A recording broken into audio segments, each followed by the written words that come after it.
बदलते भारत की शान।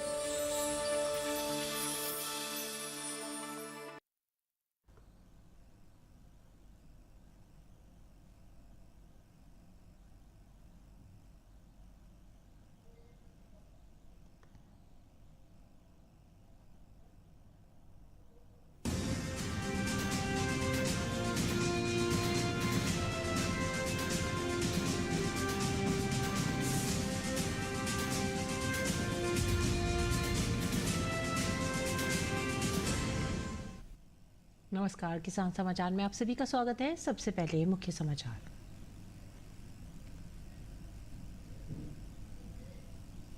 मुख्य समाचार पर एक नजर।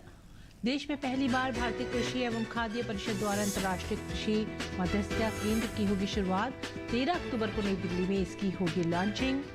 भारतीय कृषि एवं खाद्य परिषद के अध्यक्ष ने कहा, कृषि उत्पादों का तकरीबन $55 बिलियन का हुआ है निर्यात। कृषि व्यापार के विवादित मुद्दों का अब समय पर होगा समाधान।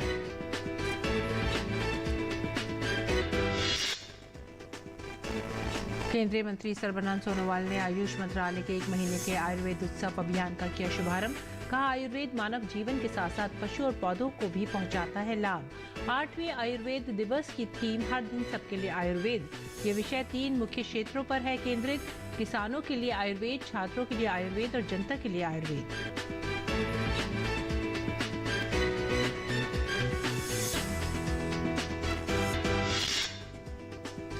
एफपीओ उत्पादों को प्रदर्शित करने और किसान सशक्तिकरण को बढ़ावा देने के लिए दिल्ली हाट में एफपीओ मेला किया गया है आयोजित। एफपीओ के माध्यम से 8 लाख किसानों के 2165 से ज्यादा संगठन ऑनलाइन प्लेटफॉर्म ओएनडीसी के साथ जुड़कर कर रहे हैं व्यापार। एफपीओ ग्रामीण अर्थव्यवस्था को दे रहा है नई रफ्तार।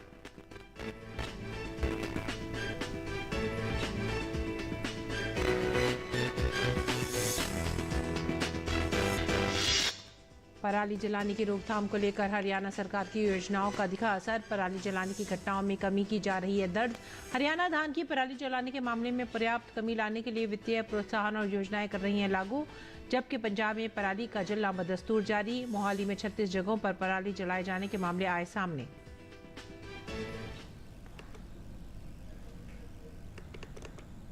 मुख्य समाचार के बाद खबरें विस्तार से। कृषि क्षेत्र में भारत तकरीबन $55 बिलियन का निर्यात और करीब $22 बिलियन का आयात हो रहा है। इसी के मद्देनजर देश में पहली बार भारतीय कृषि एवं खाद्य परिषद द्वारा अंतर्राष्ट्रीय कृषि मध्यस्थता केंद्र की शुरुआत हुई है।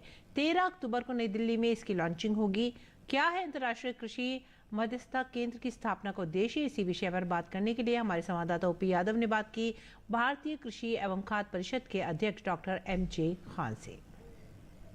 भारत सरकार कृषि क्षेत्र में व्यापार, निर्यात, संवर्धन को लगातार बढ़ावा दे रही है और अंतर्राष्ट्रीय स्तर पर इसकी बढ़ती संभावनाओं के मद्देनजर भारतीय कृषि एवं खाद्य परिषद ने देश में पहली बार अंतर्राष्ट्रीय कृषि मध्यस्थता केंद्र की शुरुआत की है। क्या है इस मध्यस्थता केंद्र के मायने और भविष्य में कृषि क्षेत्र में रोजगार, व्यापार, कारोबार और निर्यात के संवर्धन की संभावनाओं पे इससे किस तरह मदद मिलेगी, इन सभी विषयों पर बात करने के लिए हमारे साथ मौजूद है आईएससीपीए के chairman doctor MJ Khan. Sir, अगर बात करें अंतर्राष्ट्रीय कृषि मध्यस्थता केंद्र, इसकी जरूरत क्यों पड़ी और इसकी उपयोगिता क्या रहेगी? देखिए, भारत से कृषि व्यापार बड़ी तेज़ी से बढ़ रहा है और बढ़ते व्यापार में बहुत सारे जो डिस्प्यूट्स हैं वो खड़े होते हैं और कभी पेमेंट को लेके, कभी आईपीआर को लेके, कभी प्रोड्यूस की क्वालिटी को लेके रिजेक्ट हो जाता मटेरियल। तो ऐसे इश्यूज़ को कोर्ट में जाते हैं तो सालों साल लगते हैं। तो भारत सरकार की तरफ से भी जो मध्यस्थता का एक जो बिल आया है उसमें भी इस चीज़ को बढ़ावा दिया गया और सुप्रीम कोर्ट ने बार बार इस बात को कहा है कि कोर्ट में आने से पहले जो कमर्शियल नेचर के डिस्प्यूट हैं उनको मीडिएशन सेंटर या आर्बिट्रेशन सेंटर में पहले ले जाया जाए। वहाँ पे अगर कोई पार्टी एग्री नहीं करती तब कोर्ट में आया जाए। तो इस पीरियड को शॉर्ट करने के लिए, ज़्यादा इजी बनाने के लिए और दोनों को एक म्यूचुअल एग्रीमेंट से हल निकालने को, तो एक तरीके से व्यापार जैसे जैसे बढ़ रहा है वैसे वैसे मुद्दे भी बढ़ रहे हैं, डिस्प्यूट भी बढ़ रहे हैं और उनको एक सीमलेसली, एफिशिएंटली दोनों के सेटिस्फैक्शन से अगर इसको जल्दी जल्दी सॉल्व करते चलें तो आगे व्यापार बढ़ने में मदद मिलेगी। इस अंतर्राष्ट्रीय कृषि मध्यस्थता केंद्र में कौन कौन से सेक्टर के लोग एक्सपर्ट होंगे? देखिए, पहली बात तो ये है कि बहुत ही यूनिक नेचर का ये international agro arbitration centre establish हो रहा है, क्योंकि दुनिया में एक फूड एंड एग्रो फोकस्ड एक भी आर्बिट्रेशन सेंटर नहीं, तो दुनिया का पहला ये आर्बिट्रेशन सेंटर बनेगा जो एग्रीकल्चर एंड फूड पे फोकस होगा। इसमें भारत के पूर्व सुप्रीम कोर्ट के न्यायाधीश जस्टिस सदाशिवम साहब इसके चेयर हैं जूरी के, और इसमें 2 सुप्रीम कोर्ट के रिटायर्ड जजेस जस्टिस ज्ञानसुधा मिश्रा और जस्टिस दवे ये इसके मेंबर हैं। बाकी ब्यूरोक्रेसी से हैं डॉक्टर दलवई हैं जो एडिशनल सेक्रेटरी गवर्नमेंट में थे, प्राइम मिनिस्टर के task force doubling farmer income को हेड करते हैं। पूर्व एनिमल हस्बेंड्री के सेक्रेटरी तनु श्रीधर साहब हैं, पूर्व फूड प्रोसेसिंग का सेक्रेटरी जेपी मीना साहब हैं। तो ऐसे काफ़ी लोग हैं, प्लस फिनेंशियल सेक्टर के लोग हैं जो इसके डिस्प्यूट का जो फिनेंशियल पार्ट है उसको, इसमें Indian chartered accountants association of UAE के प्रेसिडेंट हैं रंकावत साहब हैं, इसमें यूरोप के इंडियन चार्टर्ड अकाउंटेंट्स एसोसिएशन के प्रेसिडेंट जो हैं वो डॉक्टर चतुर्वेदी हैं। तो इस तरीके से QCI के पहले चेयरमैन थे और इसके जुबिलेंट के डायरेक्टर हैं। तो ऐसे बहुत सारे, कारगिल के जो चेयरमैन और टाटा ग्रुप हैं सिराज चौधरी साहब, तो ऐसे बड़े इमिनेंट लोग इसमें जुड़े हैं। अभी इस मुद्दे पर बात करने के लिए हमारे साथ एक और शख्सियत मौजूद है। आप सुप्रीम कोर्ट की लॉयर है और अंतर्राष्ट्रीय कृषि मध्यस्थता केंद्र से संबद्ध है। आर्बिट्रेशन सेंटर का बेनिफिट ये है कि अब लॉज ऐसे हैं कि आर्बिट्रेशन आपका 1 साल में ही ओवर होना चाहिए। उससे बेनिफिट ये है कि आपको कोर्ट में जब आप जाते हैं तो कोर्ट आपको बड़े लंबा टाइम आपका ना लगता है वहाँ पर आपका केस प्रूव होने में और उसका जजमेंट आने में। यहाँ पर आर्बिट्रेशन में 1 साल में आपके पास ना मैक्सिमम 1 साल है जो आपके पास ना जजमेंट आ जाएगा। प्लस जो आर्बिट्रेटर्स हो गए, जो मीडिएटर्स हो गए यहाँ पे, वो आपके पास बिल्कुल एक्सपर्ट हो गए एग्रो में। निश्चित तौर पर अंतर्राष्ट्रीय कृषि मध्यस्थता केंद्र के बनने से एक और जहाँ कृषि क्षेत्र में निर्यात और व्यापार से जुड़े विवादित मुद्दे हैं उनकी न्यायिक प्रक्रिया को सरल बनाने और समाधान में मदद मिलेगी। वहीं दूसरी ओर कृषि क्षेत्र से जुड़े रोजगार, व्यापार और कारोबार को बढ़ाने में एक बड़ी अपील भी होगी। मेरे सहयोगी कैमरामैन मोंटी कुमार के साथ मैं OP Yadav, DD news, Delhi. और अब अगली खबर। केंद्रीय आयुष और पतन, पोत, परिवहन और जल मार्ग मंत्री श्री सर्बानंद सोनोवाल ने मंगलवार को देश भर में 8वें राष्ट्रीय आयुर्वेद दिवस के संबंध में 1 महीने तक चलने वाले अभियान का अनावरण किया। सोनोवाल ने दोहराया कि इस विषय पर चयन कृषि आयुर्वेद को बढ़ावा देने, लोगों को भागीदारी के लिए सशक्त और प्रोत्साहित करके स्वास्थ्य को बढ़ावा देने और आयुर्वेद की क्षमता को उपयोग करने के लिए पेशावरों को प्रोत्साहित करने पर ध्यान केंद्रित करने के साथ किया गया है। इसमें टिकाऊ कृषि, मानव, पशु, पौधे, वन और जलीय कृषि, स्वास्थ्य, खाद्य सुरक्षा आदि पर ध्यान केंद्रित करने वाले क्षेत्रों का एक स्पेक्ट्रम शामिल है। यह विषय 3 मुख्य क्षेत्रों पर केंद्रित है: किसानों के लिए आयुर्वेद, छात्रों के लिए आयुर्वेद और जनता के लिए आयुर्वेद।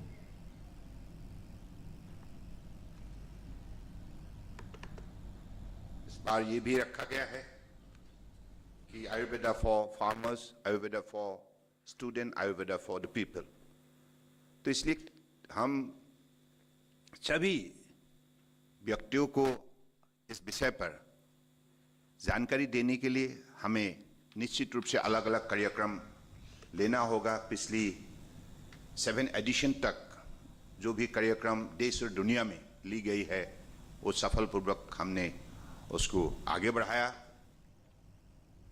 कृषि एवं किसान कल्याण मंत्रालय, लघु कृषक कृषि व्यापार संघ और CSC ने मिलकर INA मार्केट स्थित दिल्ली हाट में मंगलवार को FPO मेले का आयोजन किया। इस मेले में देश के प्रमुख FPOs ने भाग लिया है। दिल्ली हाट में लगे इस मेले में 20 से अधिक FPOs के एक से बढ़कर एक उत्पादों की प्रदर्शनी हुई। इस मेले के माध्यम से आने वाले लोगों को प्राकृतिक उत्पादों का एक नया अनुभव भी मिला। FPO यानी किसान उत्पादक संगठन किसानों का एक समूह होता है जो अपने क्षेत्र में फसल उत्पादन से लेकर खेती किसानी से जुड़ी तमाम व्यावसायिक गतिविधियां भी चलाता है। FPO के जरिए किसानों को न सिर्फ कृषि उपकरण के साथ खाद, बीज, उर्वरक जैसे कई उत्पाद के थोक मूल्यों पर छूट मिलती है, बल्कि FPO तैयार फसल एवं उसकी प्रोसेसिंग करके उत्पाद को मार्केट में बेचते हैं। गौरतलब है कि FPO ग्रामीण अर्थव्यवस्था को नई रफ्तार दे रहे हैं। बाजारों तक किसानों की पहुंच आसान बनाने के क्रम में आज देश के हर ब्लॉक में एक FPO या तो बन चुका है या जल्द ही बन जाएगा। FPO के माध्यम से आज 8 लाख किसानों के 2165 से ज्यादा संगठन ऑनलाइन प्लेटफॉर्म ONDC के साथ जुड़कर व्यापार कर रहे हैं। इस मौके पर CSC SPV के प्रबंध निदेशक और CEO संजय राकेश ने कहा कि CSC ने हमेशा विभिन्न पहलों के जरिए ग्रामीण क्षेत्रों में नागरिकों के जीवन को बेहतर बनाने का प्रयास किया है। किसान और कृषि हमारी पहल का अभिन्न अंग है। देश के दूरदराज इलाकों में मौजूद CSC के विशाल नेटवर्क की बदौलत पहले से ही हम किसानों को टेली परामर्श, फसल बीमा, ई पशु चिकित्सा, किसान क्रेडिट कार्ड और पीएम किसान योजनाओं के जरिए विभिन्न सेवाएं प्रदान कर रहे हैं। इसी कड़ी में हम देश भर में एफपीओ के गठन में पूरे जोश के साथ काम कर रहे हैं। एफपीओ के जरिए हमारे वीएलई देश भर के किसानों के सशक्तिकरण में बड़ी भूमिका निभा रहे हैं। और पराली जलाने की रोकथाम को लेकर हरियाणा सरकार की योजनाओं का असर अब दिखाई दे रहा है। किसान पराली प्रबंध के जरिए अब तेजी से अपनाने लगे हैं नए तरीके। इसका असर ये हुआ है कि हरियाणा में पराली जलाने की घटनाओं में काफ़ी कमी दर्ज की जा रही है। हरियाणा के 22 जिलों में 9 जिलों में पराली जलाने के 2022 के आंकड़ों के अनुसार खेतों में आग लगने की घटनाएं शून्य या बहुत ही कम हैं। 4 जिलों अर्थात पलवल, पानीपत, रोहतक और सोनीपत के संबंध में पिछले वर्ष खेत में आग लगने की घटनाओं को 100 से नीचे लाया गया है। हरियाणा सरकार धान की पराली जलाने के मामलों में पर्याप्त कमी लाने के लिए विभिन्न वित्तीय प्रोत्साहन और योजनाएं भी लागू कर रही है।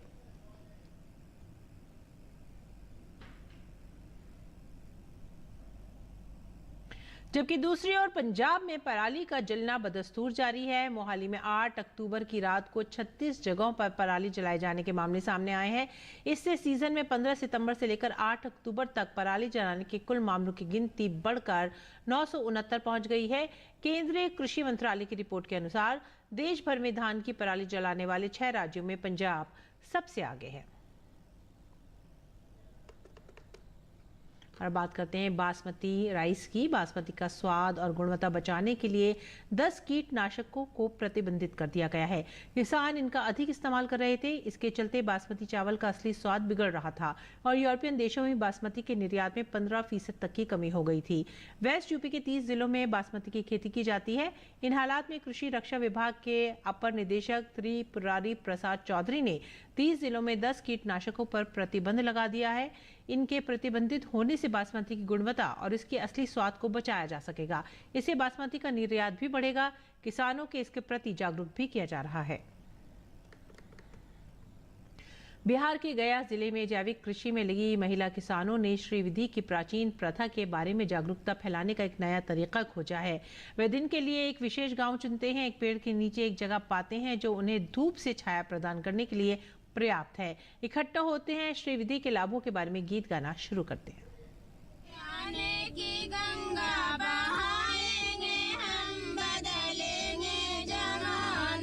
खेतों में गुनगुनाती गीत गाती ये महिलाएं विकास की एक नई इबारत लिख रही हैं। जी हाँ, ये महिलाएं हैं गया जिले के शेरघाटी प्रखंड के नकनुपा ग्राम की, जो श्रीविधि से खेती करके न केवल अपनी आय में कई गुना का इजाफा कर रही हैं, बल्कि प्रकृति का संरक्षण भी कर रही हैं। दरअसल श्रीविधि खेती करने का एक ऐसा तरीका है जिसमें कम लागत और कम पानी की जरूरत पड़ती है और उत्पादन अच्छा खासा होता है। इसमें जैविक खाद का प्रयोग होता है। गोमूत्र और गोबर से खेती की जाती है। यहाँ प्रति इकाई क्षेत्रफल उत्पादकता बढ़ती है। जहाँ पर वाटर होल्डिंग कैपेसिटी बढ़ती है, फाइल प्रोडिंग और सोर्शियन होने से मिट्टी की कैपेसिटी बढ़ जाती है, जिससे उपजाऊ क्षमता बढ़ती जाती है। श्रीविधि जो तरीका है खेती करने का, इसमें लागत कम लगता है और उत्पादन अधिक होता है। कम पानी में भी किसान कर पाते हैं और इसमें कोई भी रसायन का व्यवहार नहीं किया जाता है। और जब प्रथम बार भी कहीं पर इसका जब परीक्षण हुआ तो प्रथम बार भी उपज बढ़ती है किसानों की और किसान इससे अधिक उपज पाते हैं प्रति इकाई क्षेत्रफल। बिहार में महिला किसानों के इस श्रीविधि समूह की सदस्य अनीता देवी कहती हैं कि मुझे इन गीतों को गाना शुरू किए 6 या 7 साल हो गए हैं। शुरुआत में मैंने गीत गाने और गीत लिखने का प्रशिक्षण लिया और अब मैं औरों को भी प्रशिक्षित कर रही हूँ। जमा होते हैं तो वहाँ हम लोग गीत गाते हैं, तो गीत के माध्यम से थोड़ा सा भीड़ भी अच्छा लगता है और गीत के माध्यम से ज़्यादातर समझते हैं और करते भी हैं। कुछ लोकप्रिय धुनों पर तो कुछ पारंपरिक लोकगीत। जरा गौर से सुनिए।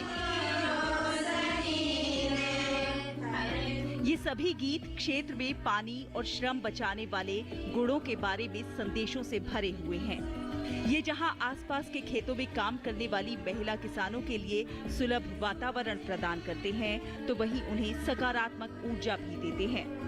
गांव की महिलाएं गायन में शामिल होती हैं और जब तक गीत समाप्त हो जाते हैं, वो फसलों और लोगों के स्वास्थ्य पर रसायनों के दुष्प्रभावों से अच्छी तरह वाकिफ हो जाती हैं। हम जब गांव में जाते हैं, किसान दीदी से बात करते हैं, बात करने के बाद उनको प्रशिक्षण करते हैं, ट्रेनिंग करते हैं, और उनसे उनको करने से हम जो बताते हैं श्री विधि से करना है, जैविक खेती करना है, प्राकृतिक खेती करना है, इससे उनको बहुत तरह का लाभ होता है। जैसे कि उनको पानी का बचत होता है, बीज का बचत होता है, मेहनत कम लगता है, उत्पादन जाता है, और जो फूड सिक्योरिटी, खाद्य सुरक्षा है, उनका बढ़ जाता है। गरीब किसान के लिए श्री विधि वरदान साबित हो रही है और यही कारण है कि गीत के माध्यम से लोगों को जागरूक करना और उत्पादन बढ़ाने में श्री विधि से खेती करने के लिए जोर दिया जा रहा है। गुड न्यूज जज्बा इंडिया के लिए बिहार के गया से प्रेम प्रकाश सिंह की रिपोर्ट, डीडी न्यूज। और आइए बात करेंगे मंडी भाव की। देखते हैं क्या रहा देश की मंडियों में भाव।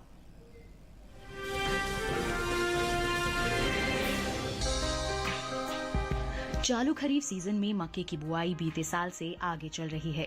कृषि मंत्रालय के साल 2023 के लिए जारी आंकड़ों के मुताबिक 22 सितंबर तक खरीफ मक्का की खेती 84,65,000 हेक्टेयर में हो चुकी है, जबकि बीते साल की समान अवधि के दौरान खरीफ मक्का की बुआई 82,01,000 हेक्टेयर में हुई थी। फिलहाल कृषि उपज मंडियों में मक्का की आवक सामान्य बनी हुई है। भाव पर नजर डालें तो मंगलवार को दाहोद, कोटा और विजयनगर मंडी में मक्का के सौदों में नरमी के साथ कारोबार हुआ, जबकि मुंबई मंडी में इस दौरान मक्का के भाव में कोई बदलाव देखने को नहीं मिला। एगमार्क नेट के मुताबिक गुजरात की दाहोद मंडी में 9 अक्टूबर को सफेद मक्का का भाव था 2,450 रुपए। 10 अक्टूबर को इसके भाव में 50 रुपए की नरमी आई और भाव 2,400 रुपए पर आ गया। महाराष्ट्र की मुंबई मंडी में बीते 2 दिनों के दौरान मक्का के भाव स्थिर रहे। यहां 9 और 10 अक्टूबर को मक्का 4,000 रुपए पर बिकी। राजस्थान की कोटा मंडी में इस दौरान मक्का के सौदों में नरमी के साथ कारोबार हुआ।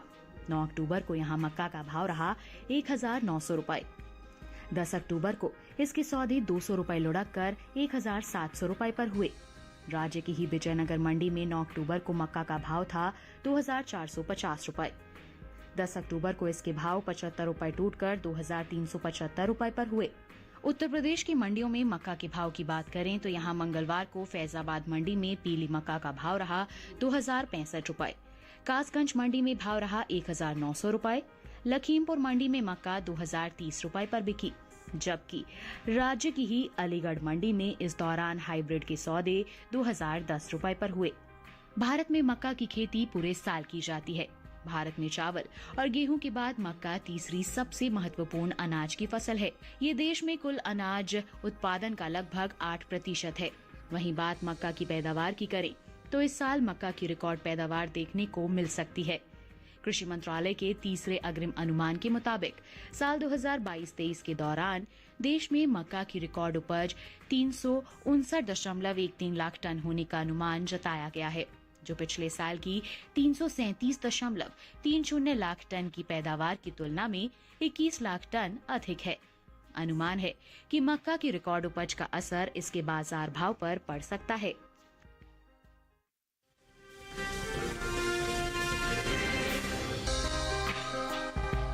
मंगलवार को ज्यादातर कृषि उपज मंडियों में सरसों के भाव में मिला जुला सा रुख देखने को मिला। लाल सोट मंडी में सरसों के सौदे मजबूती के साथ हुए, तो वहीं अलीगढ़ मंडी में भाव नरम रहे, जबकि फैजाबाद और कोटा मंडी में इस दौरान भाव में कोई फेरबदल देखने को नहीं मिला। इसकी आवक की बात करें तो इन दिनों अधिकांश मंडियों में सरसों की आवक सामान्य बनी हुई है। एगमार्क नेट के मुताबिक राजस्थान की लालसोट मंडी में 9 अक्टूबर को सरसों का भाव रहा 5,400 रुपए। 10 अक्टूबर को इसके भाव में 27 रुपए की तेजी आई और भाव हो गया 5,427 रुपए। हालांकि राज्य की ही कोटा मंडी में बीते 2 दिनों के दौरान सरसों के भाव स्थिर रहे। यहां 9 और 10 अक्टूबर को सरसों 5,000 रुपए पर बिकी। उत्तर प्रदेश की अलीगढ़ मंडी में इस दौरान सरसों के सौदों में नरमी के साथ कारोबार हुआ। यहां 9 अक्टूबर को सरसों का भाव था 5,460 रुपए।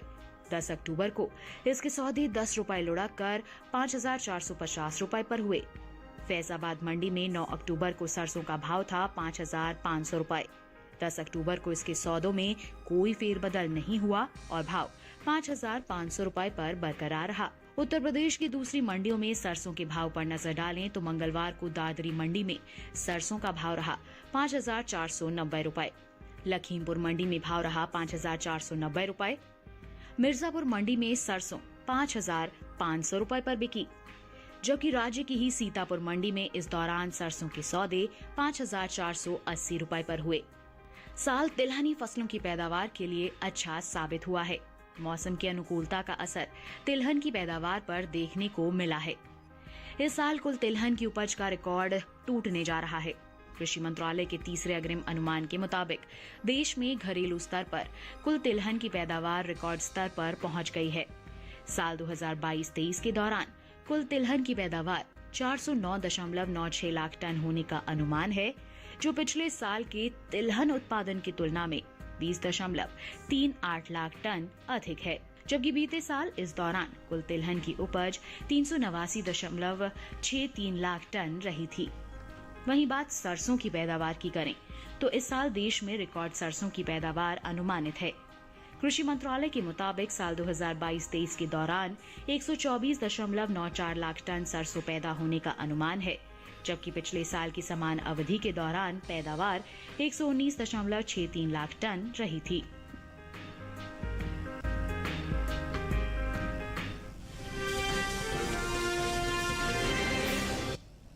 और अब बात करेंगे मौसमी खेती की। किसान इस मौसम में कैसे रखें अपनी खेती का ख्याल, आइए देखते हैं।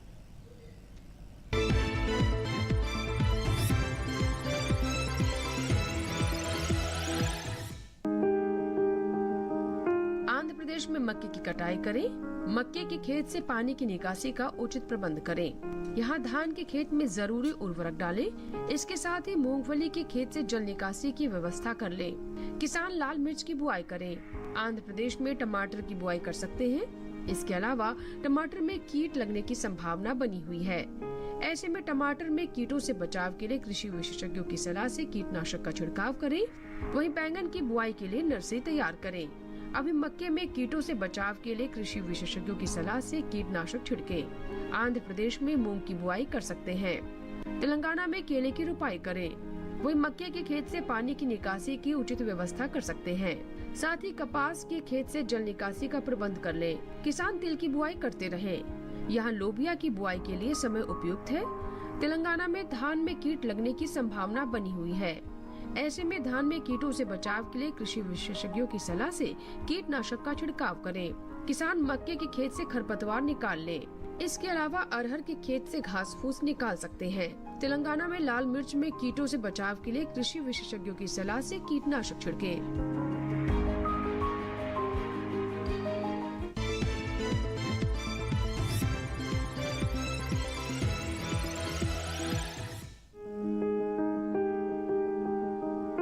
राजमा की बुआई के लिए अभी का समय उपयुक्त है। बुआई से पहले खेत को अच्छी तरह जोतकर मिट्टी को भुरभुरा बना ले। बोते समय कतार से कतार के बीच की दूरी 30 से 40 सेंटीमीटर के बीच होनी चाहिए, जबकि बीज से बीज का फासला 10 सेंटीमीटर के करीब रखें। राजमा के लिए 2-3 बार सिंचाई की जरूरत होती है। बुआई के 4 हफ्ते बाद पहली सिंचाई करें, लेकिन ये सिंचाई हल्की ही होनी चाहिए। बाद में 1 माह के अंतराल पर सिंचाई करते रहें। पहली सिंचाई के बाद निराई गुड़ाई कर लें। गुड़ाई के समय थोड़ी सी मिट्टी पौधों पर चढ़ा दें। इससे फलियां लगने पर पौधे गिरेंगे नहीं। राजमा को मोज़ेक रोग लग जाता है। पत्तियों पर इसका असर दिखते ही कृषि वैज्ञानिक की सलाह से उचित दवा का छिड़काव करें। साथ ही जिन पौधों में बीमारी लगी है उन्हें निकाल कर पहले ही फेंक दें। राजमा की फसल में सफेद मक्खी या माहू कीट भी लग जाता है। राजमा की फलियां 125 से 130 दिन में पककर तैयार हो जाती हैं। कटाई के बाद फसल को 1 दिन के लिए खेत में पड़ी रहने दें। बाद में मड़ाई करके दाना निकाल लें। मड़ाई समय पर करें,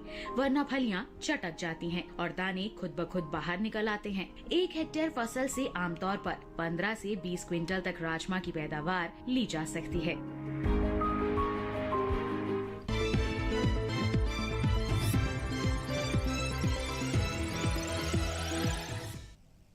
और आइए अब जानते हैं कुछ और खबरें खास खबर में। राष्ट्रपति द्रौपदी मुर्मू कश्मीर विश्वविद्यालय श्रीनगर के 20वें वार्षिक दीक्षांत समारोह में मुख्य अतिथि के रूप में शामिल हुई। इस अवसर पर उन्होंने छात्रों को मेडल और डिग्रियां दी। सूचना और प्रसारण मंत्री अनुराग सिंह ठाकुर ने कृष ट्रिश और बाल्टी बॉय भारत है हम एनिमेशन सीरीज को लॉन्च किया। ये सीरीज दूरदर्शन के साथ साथ नेटफ्लिक्स और अमेजॉन प्राइम वीडियो पर भी स्ट्रीम की जाएगी। इसे 15 अक्टूबर को हर रविवार को सुबह 11 बजे दिखाया जाएगा।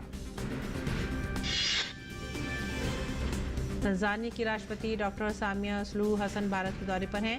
भाजपा के राष्ट्रीय अध्यक्ष जेपी नड्डा ने आज तंजानिया की राष्ट्रपति से दिल्ली में मुलाकात की।